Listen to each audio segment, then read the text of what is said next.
मुख्यमंत्री देवेंद्र फडणवीस आज आपल्या वाढदिवसानिमित्त महाराष्ट्रातील दुर्गम समजल्या जाणाऱ्या गडचिरोली जिल्ह्याच्या दौऱ्यावर आहे आणि गडचिरोली स्टील सिटी म्हणून उदयास येत आहे आणि त्याचीच पायाभरणी आज मुख्यमंत्री देवेंद्र फडणवीस या ठिकाणी कोणसरी इथे लॉयड मेटल्स अँड एनर्जी लिमिटेडचा जो 4.5 मिलियन टनचा प्लांट आहे त्याची पायाभरणी आज मुख्यमंत्र्यांच्या हस्ते होत आहे।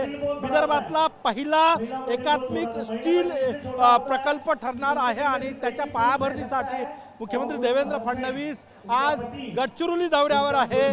त्यांचा वाढदिवस आहे आणि वाढदिवस आज या गडचिरोली जिल्ह्यात ते साजरा करतायत। आपण हे दृश्य या ठिकाणी बघू शकतो। त्यानंतर वेगवेगळे कार्यक्रम आज गडचिरोली जिल्ह्यामध्ये मुख्यमंत्र्यांच्या या दौऱ्यानिमित्त आयोजित केलेले आहे। वृक्षारोपणाचा कार्यक्रमही आहे, परंतु सगळ्यात महत्त्वाचा जो जिल्हा महाराष्ट्राच्या एका टोकाला आहे तो जिल्हा नक्षलग्रस्त म्हणून ज्याची ओळख होती तो जिल्हा आता स्टील सिटी म्हणून उदयास येत आहे आणि त्याची पहिल्या एकात्मिक स्टील प्रकल्पाची पायाभरणी मुख्यमंत्री देवेंद्र फडणवीस आज या ठिकाणी गडचिरोली कोणसरी इथे करतायत। कॅमेरामॅन सचिन सहामसह गजानन उमाटे, TV9 मराठी, गडचिरोली।